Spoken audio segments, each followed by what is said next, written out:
Olá, eu sou a professora Luzia Valentina Módulo.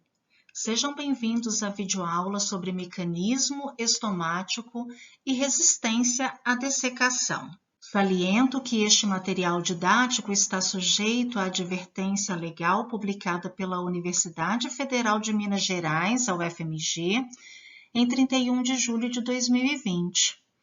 Trata-se de material destinado ao uso exclusivo na disciplina de Fisiologia Vegetal da UFMG e, portanto, não deve ser empregado para outra finalidade, sob qualquer justificativa, sem a autorização escrita do autor dessa videoaula.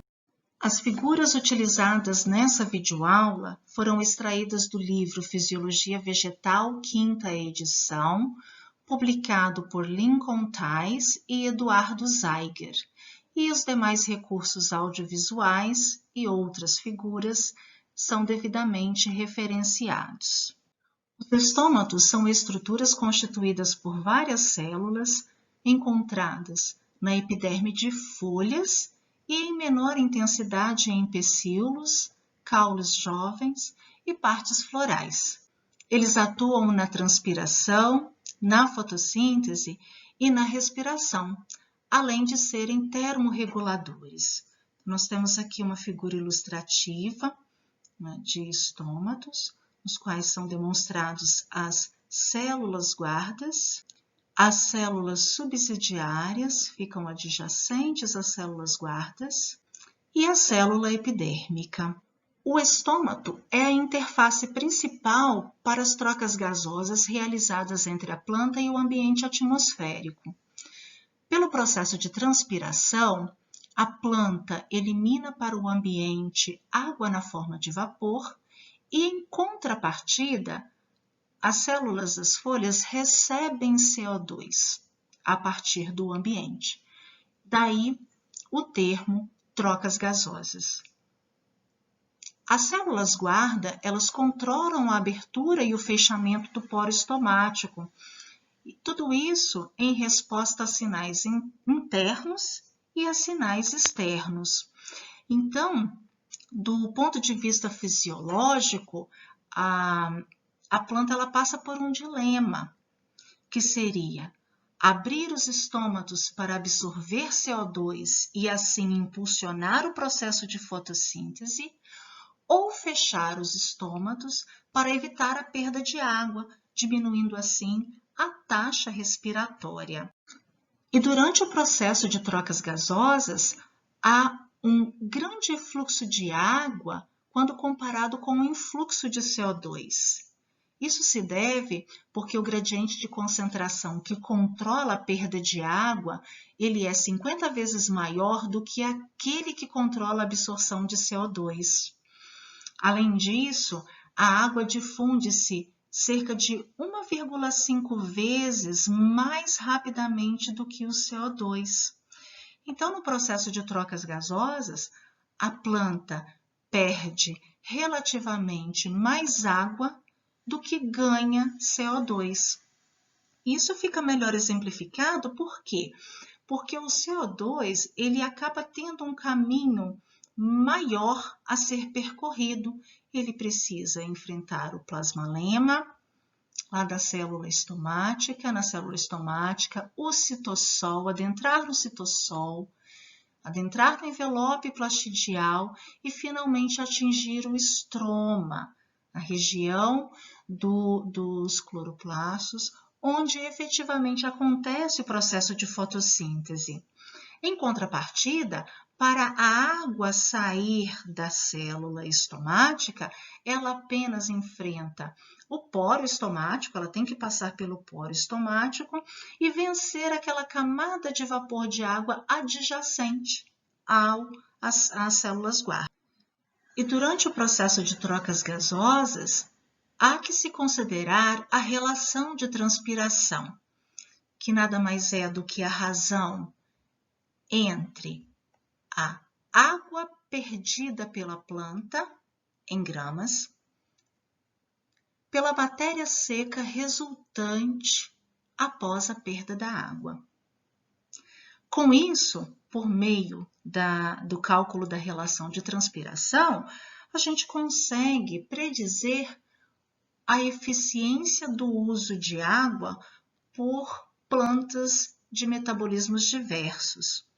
Por exemplo, a relação de transpiração em plantas de metabolismo C3 varia de 450 a 950 gramas de água por grama de massa seca, ou seja, plantas de metabolismo C3 podem perder até 950 gramas de água por cada grama de massa seca daquele vegetal.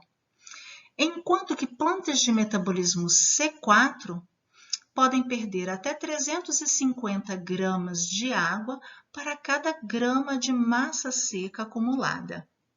E, finalmente, plantas de metabolismo ácido das crassuláceas, também denominadas MAC, ou plantas do tipo CAM, apresentam uma relação de transpiração que pode ser de até 125 gramas de água perdida para cada grama de massa seca.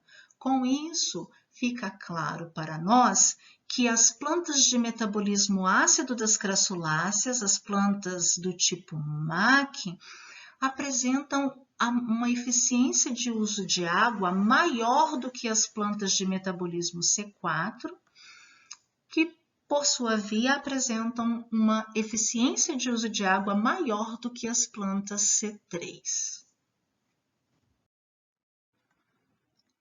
O movimento estomático ele é responsável pelo controle da taxa fotossintética em vegetais. E fatores como velocidade de movimento estomático, algo que varia com a espécie vegetal, a oferta de luz na faixa do azul a 440 nanômetros, faz com que fotorreceptores específicos percebam aquela qualidade de luz no comprimento de onda específico e então desencadeiem um estímulo que incorrerá no movimento estomático. Os fotorreceptores sensíveis à luz na faixa do azul que participam deste movimento estomático incluem o FAD e o carotenoide zeaxantina. Interessantemente, as plantas do tipo MAC, de metabolismo ácido das crassuláceas, não apresentam esse tipo de regulação desencadeado pela luz na faixa do azul, o que significa que plantas MAC são insensíveis à luz azul no que tange o movimento de estômatos. A concentração de CO2 também é um fator que modula o movimento estomático. E o que acontece?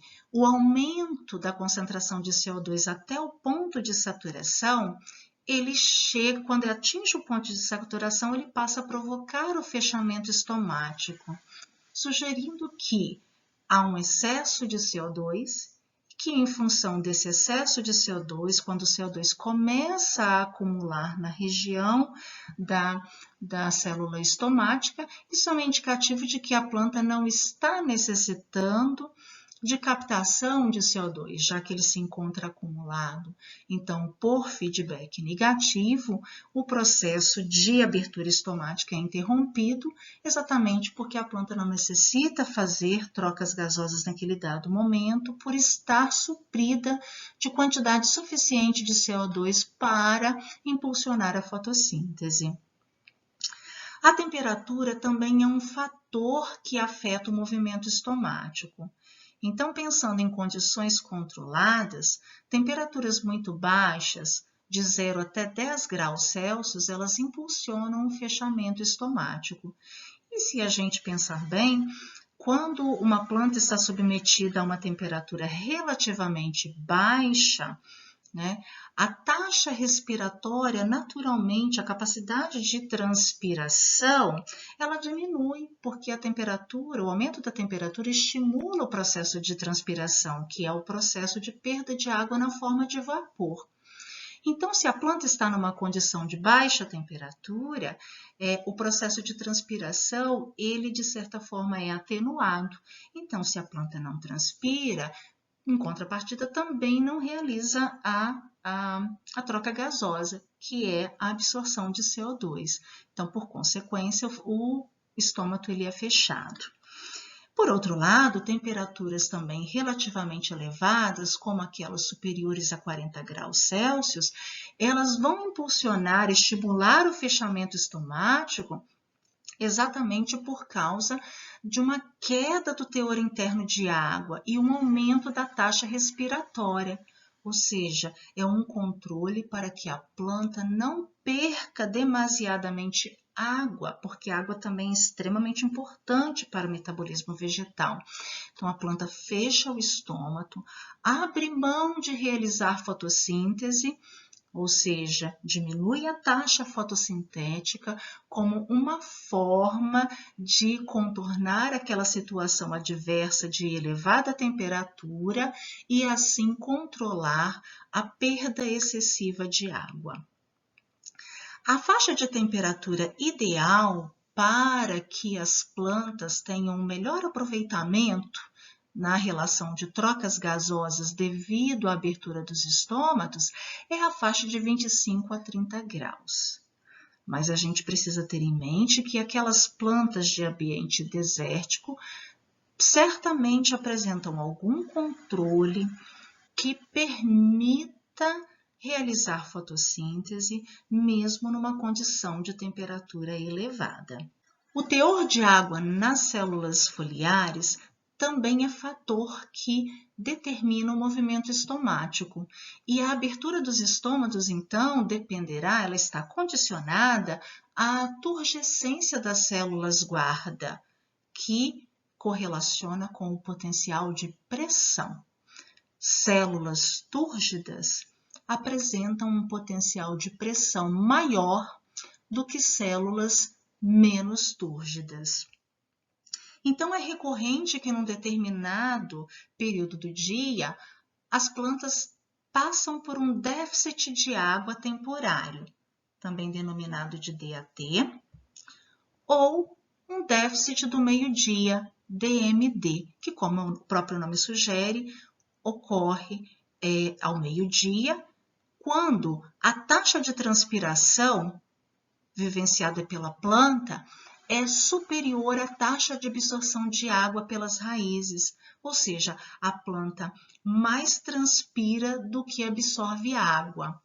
E isso é impulsionado porque, em torno do meio-dia, é uma ocasião do dia, um dia convencional com luz solar, em que a temperatura é relativamente maior do que, por exemplo, no início da manhã e ao finalzinho da tarde. 2 são os mecanismos de regulação estomática.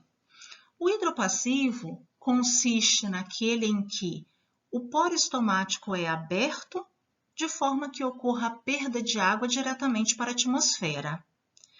Enquanto que o hidroativo é um processo que depende do metabolismo das células foliares, ou seja, da concentração de solutos nas células guarda, algo que arremete ao potencial dissoluto ou potencial osmótico, além de depender também, da entrada de íons tais como potássio, o K+, e cloro, Cl-, além da biossíntese de alguns compostos orgânicos, tais como o malato. No que tange ao mecanismo hidroativo de controle estomático, nós temos que a abertura do poro estomático se dá de uma forma mais simplificada, iniciando com a entrada de íons K+, na célula guarda. E com isso, um aumento da concentração de malato nessas células guarda resultará numa diminuição do potencial hídrico, já que a concentração de soluto aumentou naquela célula. Como consequência, ocorre a entrada de água na célula guarda, já que o potencial hídrico da mesma diminuiu em função do acúmulo de malato. E, consequentemente, com essa entrada de água na célula guarda, aumenta-se o potencial de pressão na célula guarda, que impulsiona, então, o processo de abertura do poro estomático para a realização das trocas gasosas. Então, resumindo, a abertura do poro estomático, ela é controlada, estimulada pela entrada de potássio nas células guarda, pelo acúmulo de malato nas células guardas e entrada de água na célula guarda, ou seja, com o aumento da turgescência da célula guarda, isso favorece o processo de abertura do poro estomático. Por outro lado, a saída de potássio a partir da célula guarda, acompanhada de uma diminuição da concentração de soluto, aqui exemplificado pela concentração de malato, isso leva a um aumento do potencial hídrico na célula guarda. E com isso, esse aumento de potencial hídrico na célula guarda, ele estimula a saída de água a partir da célula guarda, tendo em vista que, para fins de controle da turgescência e garantir que a célula não passe por um processo de lise. Então, com isso, com a saída de água a partir da célula guarda, isso vai impulsionar o fenômeno de queda do potencial de pressão daquela célula. Isso então, por quê? Porque a célula agora está menos túrgida, a célula guarda está menos túrgida e, por consequência, o poro estomático é fechado. As plantas, em alguns momentos do seu ciclo de vida, elas podem vivenciar momentos de déficit hídrico, onde a oferta de água ela é insuficiente para atender ao metabolismo daquela planta. E com isso, as plantas podem fechar os estômatos, mesmo se elas estiverem expostas a condições que estimulem a abertura estomática.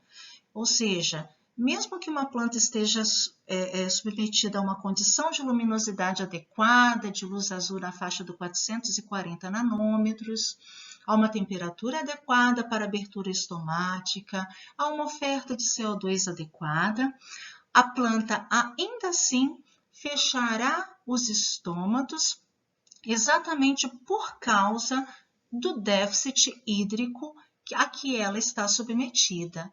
E esse processo de fechamento estomático, fechamento do poro estomático, mesmo em condições favoráveis à sua abertura, é um processo estimulado pelo hormônio vegetal denominado ácido abscísico. Então, a primeira resposta ao déficit hídrico é o relaxamento da parede celular, lá da célula guarda. Isso incorre numa diminuição do potencial de pressão e seguido de um aumento do conteúdo de solutos naquela célula guarda, que conduzirá a uma diminuição do potencial de soluto. Lembrando que o potencial de soluto está relacionado negativamente com o conteúdo de soluto. Quanto maior o conteúdo de soluto numa dada célula, menor é o seu potencial de soluto. Então, tudo isso, a diminuição do potencial de pressão e a diminuição do potencial de soluto, pode levar ao fechamento estomático. Por quê? Porque aquela planta precisou de passar por um processo de ajuste osmótico, de acúmulo de solutos bastante específicos que estimulem o processo de fechamento estomático naquela condição adversa de deficiência hídrica. Com isso, ocorre então uma redução na taxa de expansão da área foliar e, em condições mais severas de déficit hídrico, até a abscisão da folha. Isso se deve porque, numa condição adversa, como é o caso da falta de oferta suficiente de água para a planta simplesmente não vai investir em metabolismo para crescimento. ela investirá sua energia na manutenção basal do seu metabolismo, que garantirá sua sobrevivência àquela condição adversa. Para exemplificar este processo de movimento estomático regido por ácido abscísico, eu apresento para vocês aqui um vídeo ilustrativo. The opening and closing of a stoma occurs by means of a potassium pump. This mechanism is also controlled internally by a plant hormone, abscisic acid or ABA. An external factor, light, causes potassium ions to move into the guard cells from the surrounding epidermal cells. Potassium ions move by active transport through specific channels in the cell surface membrane of the guard cells. This transport requires the presence of adenosine triphosphate, or ATP. The increase in the concentration of potassium ions in the guard cells causes the transformation of starch into malate in the cytoplasm and a decrease in the water potential in the cells.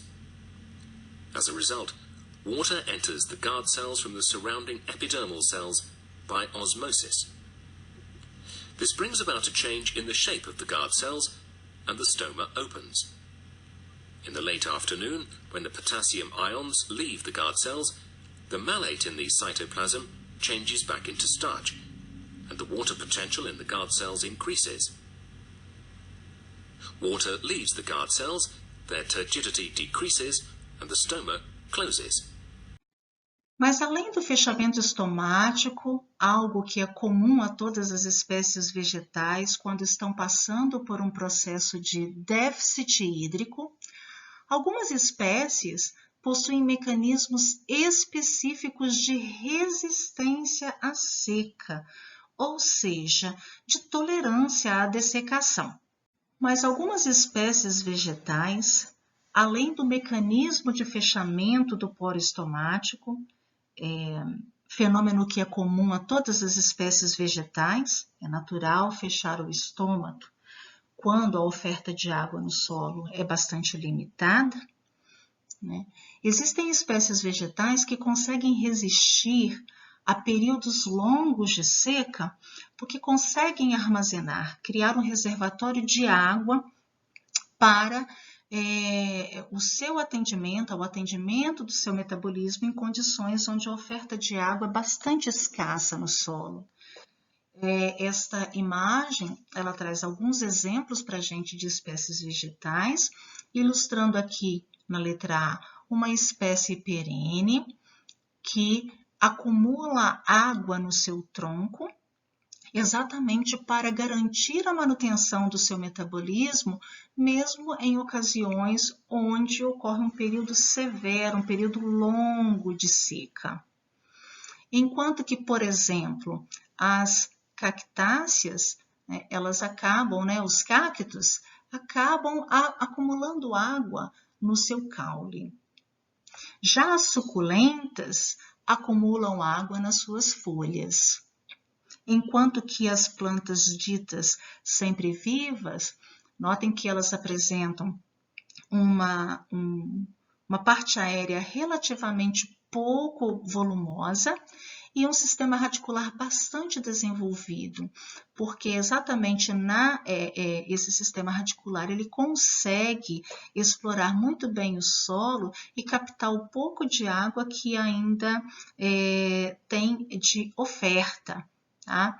E por isso que elas são denominadas de sempre viva, porque mesmo que a oferta de água seja bastante reduzida no solo, o aspecto da parte aérea dessas plantas é como se fosse uma planta que estivesse passando por um metabolismo normal, não estivesse vivenciando nenhum período de déficit hídrico severo.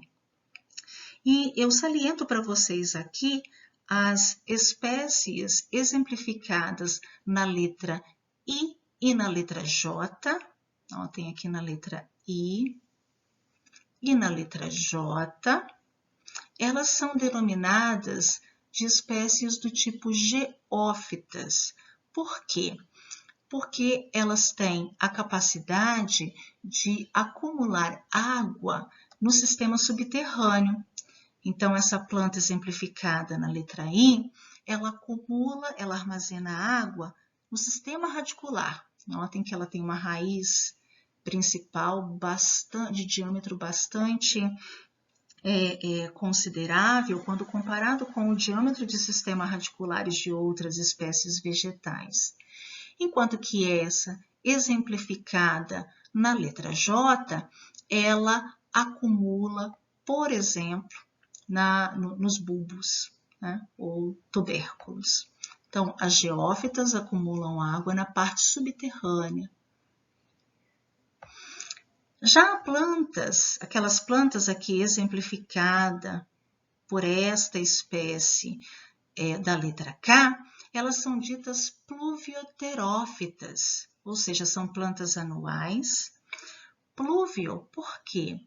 Porque elas, a sincronia de germinação das sementes e a conclusão do ciclo de vida dessa planta acontece em momentos de período de chuva. É como se a planta aproveitasse, percebeu aquela estação chuvosa, então rapidamente promove a germinação de suas sementes, estabelecimento da plântula e compleção do ciclo de vida antes que chegue o período da seca severo.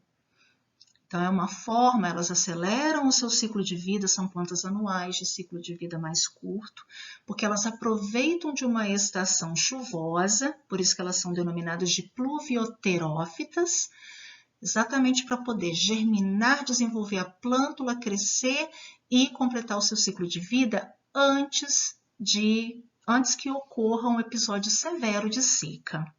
E, finalmente, as plantas exemplificadas aqui na letra L, elas são aquelas plantas denominadas poiquiloídricas. O que é uma planta poiquiloídrica? É uma planta que realmente tolera dessecação. São plantas que são denominadas de plantas de ressurreição, porque durante períodos severos de deficiência hídrica, elas reduzem dramaticamente o seu metabolismo, indo ao metabolismo basal, degrada a clorofila, elas ficam com uma aparência de planta morta, completamente seca, e que no primeiro episódio de chuva ou de contato com uma fonte de água, elas restabelecem esse metabolismo ao ponto de voltar a fazer fotossíntese e continuarem sobrevivendo. A espécie Selaginella lepidófila é um exemplo de planta de ressurreição, também conhecida como a rosa de Jericó. Eu apresento para vocês agora um videozinho curto para melhor ilustrar a transição de um momento de escassez severa de água para o momento em que a planta recebe uma certa quantidade de água e restabelece o seu metabolismo a todo vapor para desenvolvimento de tecido verde.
O gráfico em tela apresenta mudanças fisiológicas ocasionadas devido à desidratação. Então, nós temos aqui no eixo X o potencial hídrico em megapascal, 0, menos 1, menos 2, menos 3 e menos 4, sendo 0 da água pura, é o maior potencial hídrico. Então, o potencial hídrico de menos 1 megapascal é um potencial hídrico maior do que menos 2 megapascal, que é maior do que menos 3 megapascal, que é maior do que menos 4 megapascal. Então, nessa condição de potencial hídrico entre 0, que é uma condição ideal, onde a planta tem contato diretamente com água, apenas água pura, até o potencial hídrico imediatamente menor do que menos 1 megapascal, é uma condição que é dita que as plantas estão bem hidratadas. Então, a gente observa que a quantidade de ácido abscísico nas células guarda, por exemplo, ela é bastante reduzida, é praticamente insignificante. Não se nota um acúmulo de solutos nessas células. O processo de fotossíntese está a todo vapor, está bastante intenso. A condutância estomática está elevada, exatamente porque os estômatos estão abrindo para a realização das trocas gasosas, síntese proteica, síntese de parede e a expansão celular a todo vapor. Ao passar para um processo transitório de estresse hídrico moderado, que é entre um potencial hídrico bem próximo de menos 1 megapascal para a grande maioria das espécies vegetais, é claro, né? Até menos 2 megapascal, a gente diz que a grande maioria das espécies vegetais pode estar passando por um estresse hídrico moderado. Sempre lembrando que isso varia de espécie para espécie. Aquelas espécies que toleram a seca, certamente nessa condição, estão com metabolismo normal. Tá? Mas aquelas plantas que estão passando por um estresse hídrico, um déficit hídrico moderado, a gente já nota que as células, principalmente as células guarda, já passam a acumular ácido abscísico, passam a acumular solutos específicos para a realização de ajustamento osmótico. A taxa fotossintética começa a diminuir porque a planta não vai investir em crescimento. A planta investirá em sobrevivência àquela condição adversa. Então, por consequência, a condutância estomática começa a cair, é um indicativo de que os estômatos estão sendo fechados, né? A planta não investirá em processos que incorrem no gasto de considerável quantidade de energia, como é o caso de síntese proteica, de parede celular e o próprio processo de expansão celular. Sob condições de extremas, como é o caso de climas áridos e desérticos, né? Plantas que são submetidas a um potencial hídrico igual ou maior a menos 2 megapascal, elas passam a sofrer uma condição de déficit hídrico severo. E isso vai incorrer num aumento exacerbado, né, relativamente exacerbado do acúmulo de ácido abscísico nas células guarda, com um acúmulo exacerbado de solutos para promover o ajustamento osmótico e, com isso, todos os demais processos, eles, na verdade, diminuem a sua taxa porque a planta necessariamente precisa garantir a sua sobrevivência. Então, ela entra no estado de metabolismo basal, como é o caso, por exemplo, um caso extremo das plantas de ressurreição. Chegamos ao final de mais uma videoaula. Obrigada pela participação e até a próxima!